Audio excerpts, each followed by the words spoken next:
It's been interesting, my feelings as an individual and Amrita as an individual, and recognizing that I need to respect her autonomy in all ways and her bodily autonomy. And also, maybe there are times when I'm allowed to have an opinion about something. But yeah, to be careful about it. And I think that's a hallmark of all healthy relationships, is being aware of your partner, or, in this case, your platonic partner, but we'll use partner, as an autonomous being who has their own needs, and also that the partnership will not benefit from you subverting all of your own needs. Welcome to Don't Think Twice.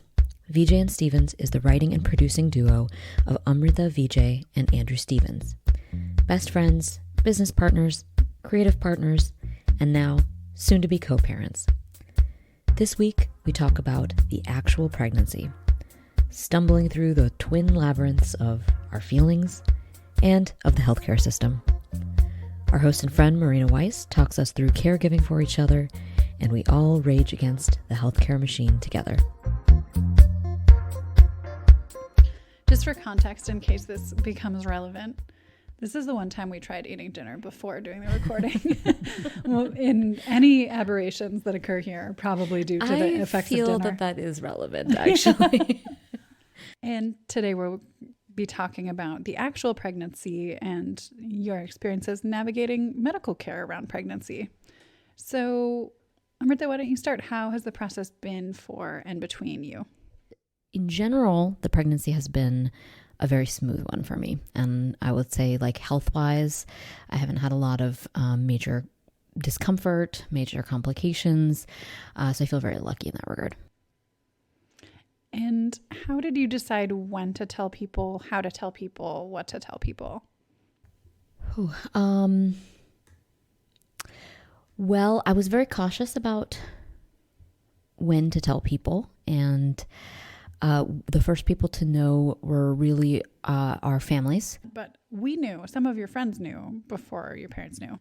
Well, to set the timeline, we tried in August, then we had the pregnancy tests, then went back to the fertility clinic to confirm the test with blood result. And at some time in there is when I told my mom. So very early. Yeah, because it's my mom. Yeah. So she was happy and excited. She said, "This is great." I mean, that's sort of like the beginning and the end of it, and because when we had the miscarriage, I told her that happened, and I think she reached out to you. She did. My mom and Amrita have an independent relationship, and so meaning that my mom doesn't feel the need to, if she's going to text Amrita about something, she doesn't include me. It's not a three-way text exchange. It's really just between my mom and Amrita, because my mom has a lot of feelings about women-related things, and doesn't feel like it's my business, what she wants to say to Amrita, which I you like. Frankly, I like a lot. So, yeah, I told my mom really early, and then from there, to your point, Marina, there were some friends who found out along the way before we told Amrita's parents, particularly because we wanted to tell them in person. Yes. And that was pretty close to that delineation of first trimester, right around my birthday, actually. So I went home to tell my parents in person. Andrew came with me on that trip, and ended up having to disclose to my parents because of exactly something that Andrew predicted to the moment, which was he's like, we're going to walk in the door, and then your dad's going to hand us like a martini, and then you're going to have to say something. And that's exactly what happened. As we walked in the door, we were offered a cocktail, and I was like, well, it's not customary for me to be able to take this due to being pregnant. And that was like the first thing out of my mouth when we walked in the door to my parents. Did your parents know that you were trying? No. That we were trying? No, my sister did, though. Yes, your sister knew. So everything was a surprise when they found out you were pregnant. That's correct. So in that moment, they found out that you were both trying. That's you right. had even had a notion that you wanted. Well, it wasn't a total surprise that they knew about our embryo freezing, That's right. but they didn't know that like this was the moment. It wasn't that we were trying to hide anything, but having not been read in that much on what the process was, it was just going to be much better to sit down and not only to answer questions, but to make it more clear that not only the questions they were going to have in the moment, but the questions that were going to come up from then until birth, until after, for the rest of their life, maybe, were good and fine to ask, and that they shouldn't be afraid to ask something for fear that they would offend or they would say the wrong thing. Because we just didn't want them to feel, which is also a commitment that we have made about not only her parents, but my family too, or even friends or just people in the world, that like if they're going to ask a question, we're not going to be offended that someone has asked a question. Right. Totally. And also, I think that being present with them, having the both of you be present, is also reassuring in itself, right? Like that if it were Amrita going by herself to say, like, I'm making this decision, they wouldn't have had the reassurance that you were going to be there as a co-parenting partner. And having you come to break this news together in person feels like it's just an act that is itself reassuring about the degree to which you're involved in this, you're thinking about it, you're communicating about it. And the degree to which we're committed to doing this together. Yeah. So have there been folks who have offered doubts around that, or well-intentioned but unsolicited Well, advice? I think, in terms of our friends, I don't think anyone has expressed particularly doubt. Actually, we've had a lot of just nothing but positive feedback. But I think in general, when someone finds out that you're pregnant, you are offered a lot of unsolicited advice about everything. Usually you don't hear from the people where everything was great. You hear from people who had a bad experience, or and that can be sort of difficult to hear. So that was a challenge for me, because I want people to feel like they can share what their experiences were, and I'm happy to hear it, but it does add a lot of like noise. And what about you, Andrew? Have you been receiving unsolicited advice? In contrast, I have not been receiving any advice. But no, I haven't gotten Surprise. I haven't gotten the stories of how hard the birth may be, or what happens in the shell shock that follows. None of that. And there seems to be much more of this sharing between women who've had this experience than there is about fathers or future father, or a father to a future father, any sort of conversation about this was my experience, what the experience or this was what was this transformative, helped and this didn't, or whatever. Personality wise, Amrita and I are very different in that I don't mind the hearing about any of this. I don't take it in, and it doesn't add to any sense of anxiety or worry about what can happen. But I'm also not the person who will actually have to go through labor. Right. There's a fundamental asymmetry in terms of how physically, how much skin you have in the game, each of you physically. Literally. Right? And Andrew, like, I know you care and you're going to be there, et cetera, but it's a very different level of entirely physical investment. Andrew, like, if you could have had a baby by yourself, like if you could have just gotten pregnant, would you have done that? Yes. I wouldn't have done it any earlier, but I would do it. Yeah. And I think my answer would be no. My answer would be no. Yeah. I would not do this alone. Well, and it's like the other day, I said something in jest about, we made a mistake. We've made a big mistake. And then you laughed, and then you're like, oh, but have you ever thought that? During this process, have you ever thought, are we making a mistake? And I said, no, I've never once thought. I didn't probe in that moment whether that has been a question that you've had. Oh, of course it was a question. Really? Yeah. This is like really going to happen. It's going to be this very transformative experience that's going to, change my life forever. Like, I think the decision that I make, when it comes to making a human, that I don't. You have no I thoughts have about no, that, yeah. No reservations. I have no doubts. So in terms of this asymmetry, there's been the need to care for each other in a new and specific way before the baby arrives. Talk to us about that.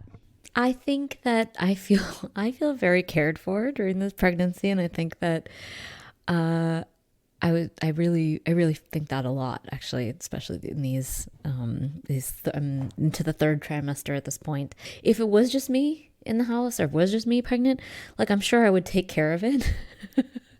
I would do what need to be done, but like, I feel like it's been such an easeful experience because I've had somebody else to support. The evolution of our relationship from just being, work friends into collaborative partners, into co-owners of a business, and then now going to be parents to a child. This step has been interesting in taking care of each other in both a physical way, as Amrita just described. Her body is changing, her needs are changing, and I can't carry a kid, but I can try to make it more comfortable. And we are not in a romantic relationship and not in a traditional relationship where those lines can maybe like blur, in that we really do value our independence. So, I don't go to all the doctor's appointments. I only go to the ones I'm invited to, not because I don't want to go, not because I want to go to all of them, not because I don't want to go to all of them, but it's really more of a practice of, while it's our child, it's her body, it's her doctor's appointments, and she might just want to go to it by herself and negotiate what she wants to negotiate with the doctor by herself and tell me what she wants me to know. And we have a level of trust where I trust she's going to tell me, one, when she wants me to go, which she does, and two, she's going to trust me what she thinks I need to know about our child. Whatever the conversation else happens with the doctor is none of my business, frankly. So it's just been for me an interesting new level of our relationship, and maintaining our autonomy as people, and maintaining our ability to trust that the other person is going to say what they need or what they want, but to also look for those opportunities to care for her in a way that isn't patronizing. And crucially, it's also not intrusive, right? Because both of you are incredibly independent people who value your privacy and autonomy.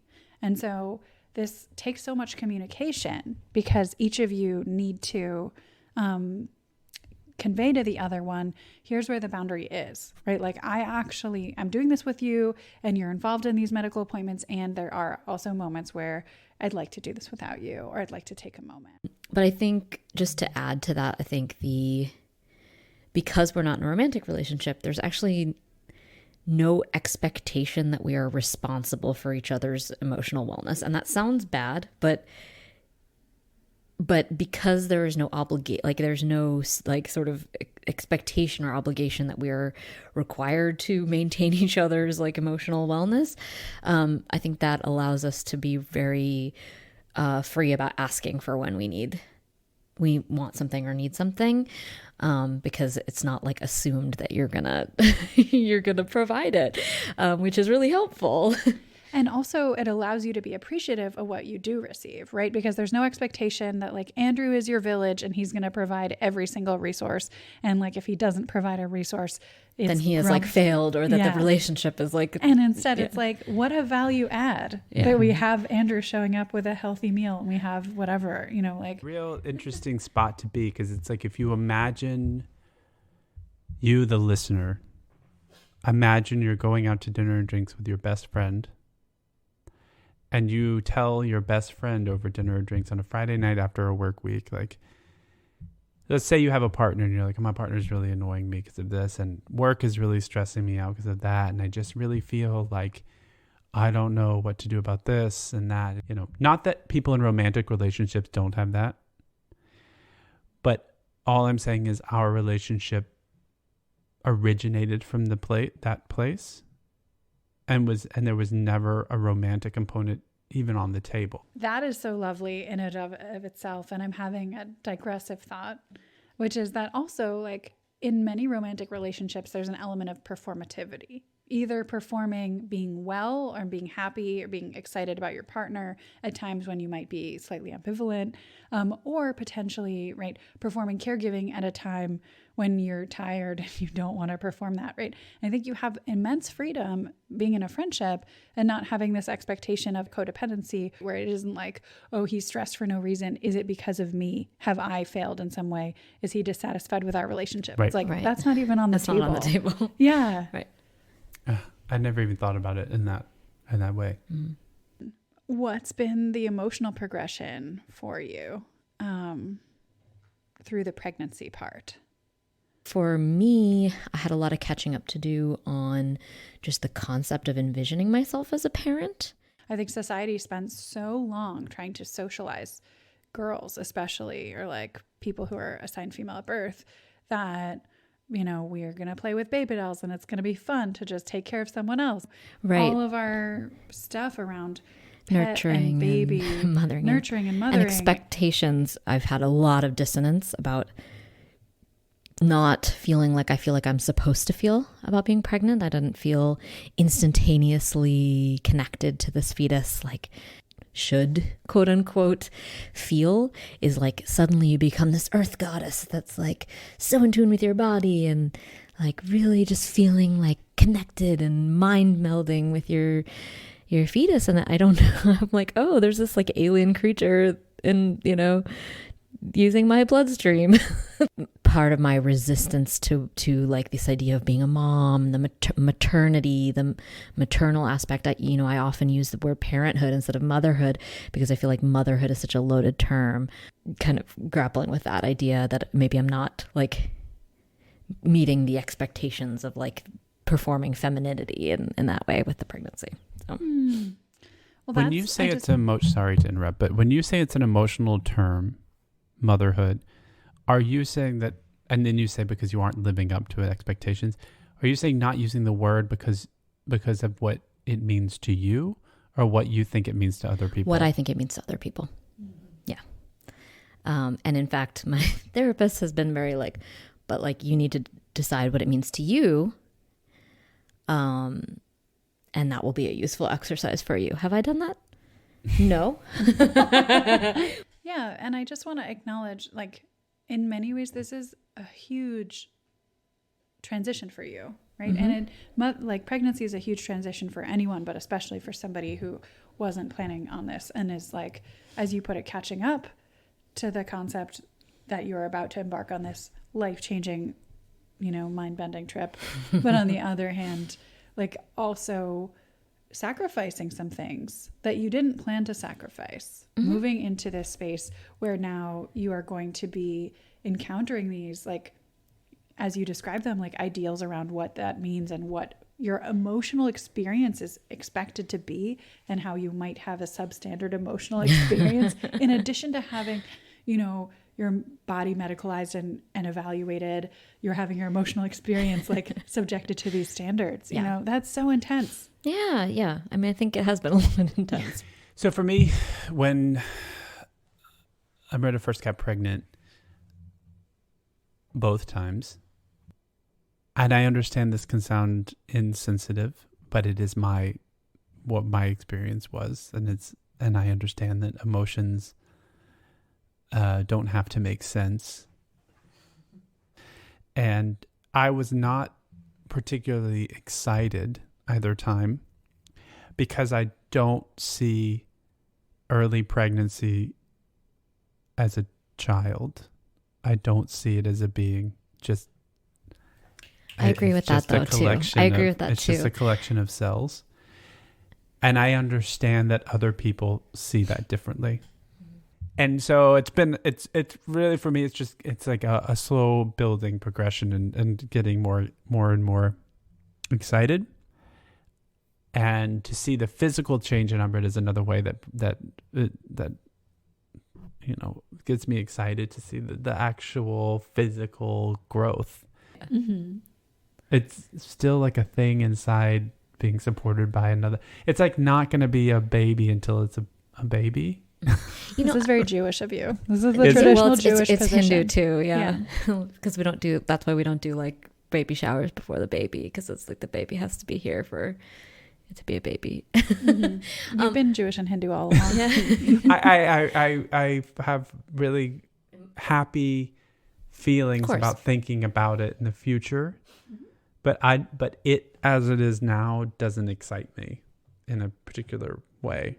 My heart doesn't skip a beat when it moves. I think we've talked so much about the pregnancy tonight, but that was actually now that you're saying it, reminds me very much how I felt at the beginning when I was telling people, is that people would be very excited naturally because that's, and people want to express that they're really excited. But I would be kind of like, well, I'm not really that, look, yes, I'm theoretically excited, but I'm not actually like, I felt when I was telling people initially about this that I wasn't like adequately performing joy, because I felt kind of like, well, all right, it's a thing that's we'll happening. We'll see how it shakes out. Yeah, exactly.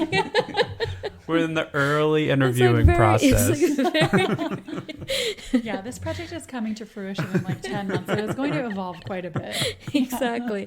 Yeah, I'd kind of forgotten how much I felt that like at the beginning, but.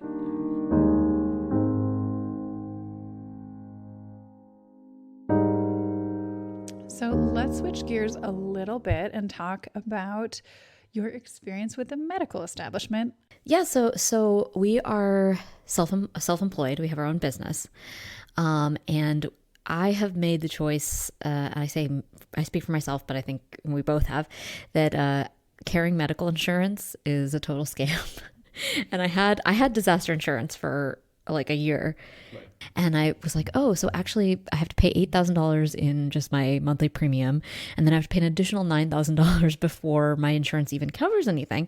So all I'm doing is I'm making the gamble that I'm either going to not have a medical incident that exceeds $17,000. And I was like, I feel comfortable taking that gamble. But then when I became pregnant, obviously that becomes more of a necessity. But because of the way that Medicaid thresholds work, you can qualify for Medicaid with a much higher income threshold if you're pregnant. In some ways, this has been like a magical thing where like everything is just comped like everywhere.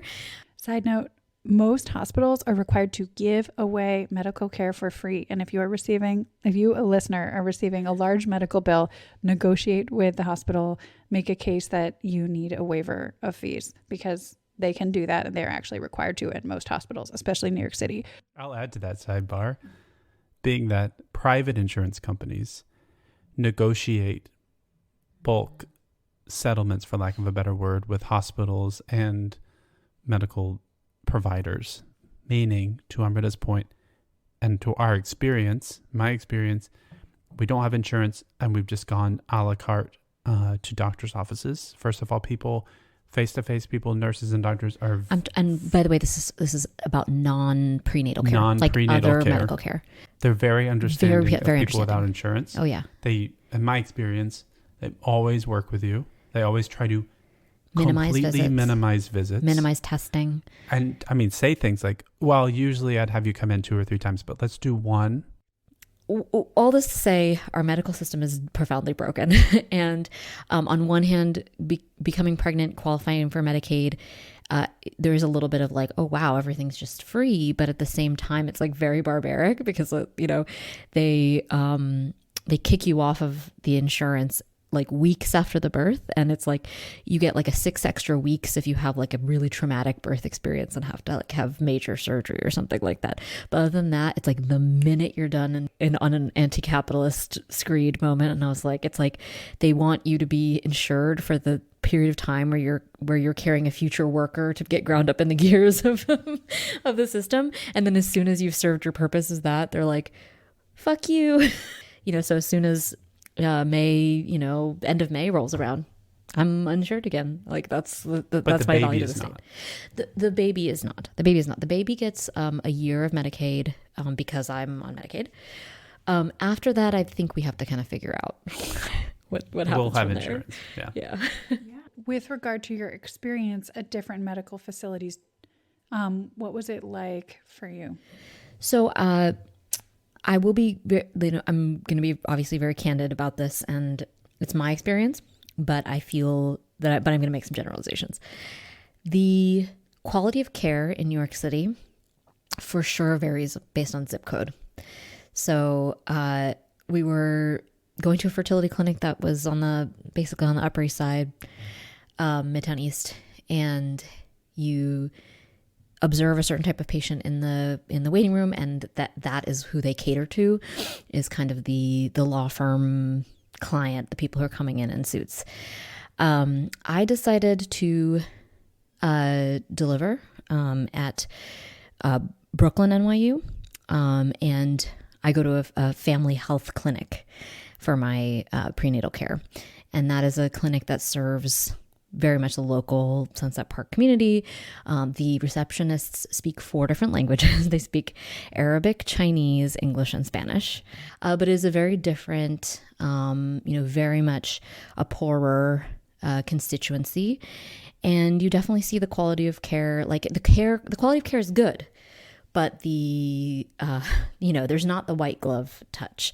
Wildly overbooked all the time. It's a little bit chaotic, and the other thing I'll say about this is that people, like on paper, see that I'm a Medicaid patient and expect a certain demographic and expect maybe a certain education level, and there's some sort of preconceived notions about who they might be seeing as their patient. And so there's some emotion there. What are the emotions there? I just feel I kind of feel like righteously angry on other people's behalf, more than on my own, because I do actually have the time. So when you say care, Yeah.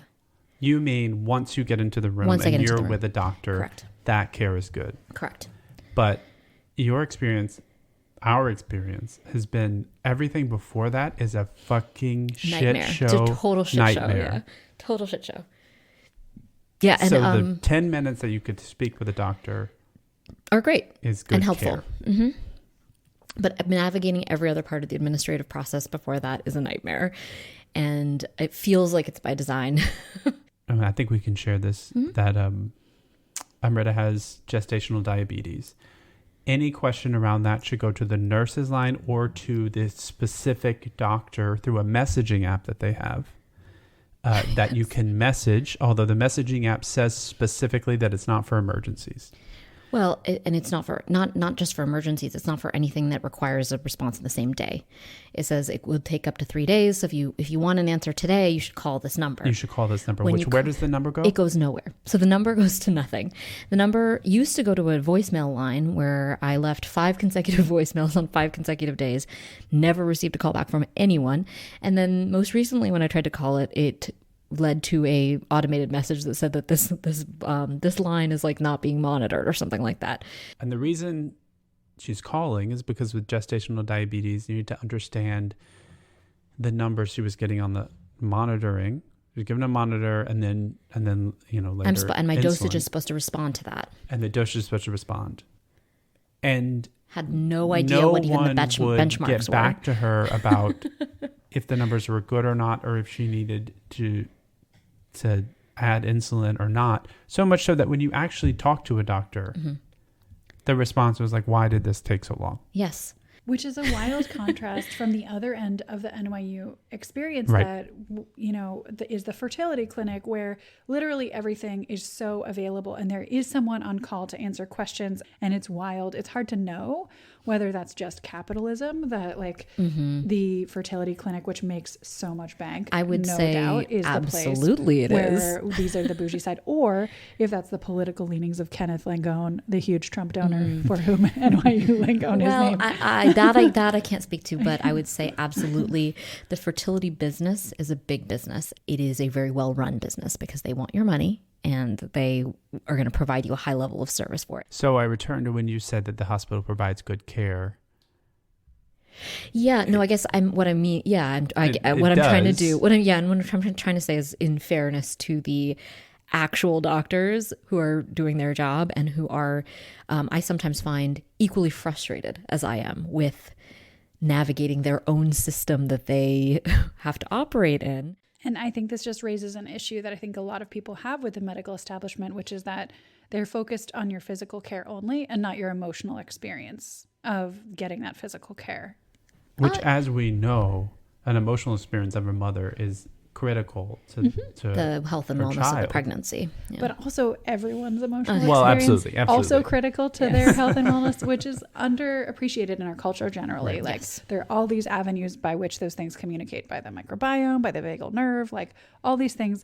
We are not like a separate brain that just like floats above our body. So speaking of people who look in your eyes and talk to you, let's talk about your doula. Sure. Were you about to say something? Well, I was going to lay the groundwork being that a doula is a person who is privately hired, independent of a medical establishment, hospital, or doctor's office, that aids in birth, but is not necessarily a medical professional, but that have a lot of experience in the birth and delivery of children and are primarily the mother's advocate.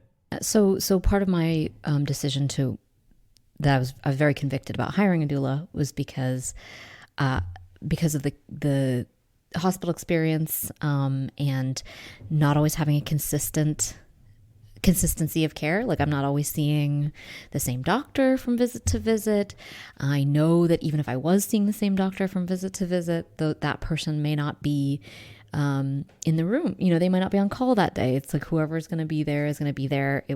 So it was important to me that there was someone there who knows me. So there's some consistency of care of someone that I know that I've spoken to about what our wishes are. A lot of medical professionals are really wonderful and are really actively trying to do right by their patients, but there are also pressures on medical professionals to perform, especially birth, in a very medicalized way. And it's really helpful to have a doula there who understands like the alternatives besides what's being proposed by the medical professionals, or who has experience to make, informed decisions with you about this, so you don't have to feel pressured by medical professionals to do things that aren't necessarily right for you and your family. So for us, or for me, really, Andrew was very this is your choice. You choose whoever you want who be there. But you really kind of just let me drive the bus on choosing. And I was sort of in between the idea of, do I want someone who's sort of just the facts, kind of, all business, super analytical, or do I want someone who's going to give us a little bit more of kind of the holistic, hippy-dippy quality? Of course, perhaps needless to say, but a big part of my vetting process was feeling like I had someone who was not just tolerant, but really enthusiastic about supporting a non-traditional family. So I was very explicit about kind of asking about people's experience with supporting LGBT families or just non-traditional setups. And of course people are going to say, oh yeah, no, of course, open to anything, but you kind of get a sense of who is just kind of okay with it and who is really kind of going to be a champion of that. And the doula journey, I'll just say from my perspective, I hope Amrita felt supported enough in the doula journey, but I really didn't vet any of the candidates, was not present at any of the interviews. The first time I met anyone was when we had our in-person meeting last week with a person who was already chosen, a contract was already signed. It's a done deal. Paid. And our meeting with the doula was so, in contrast, so different than any experience that we had with the fertility clinic or the hospital.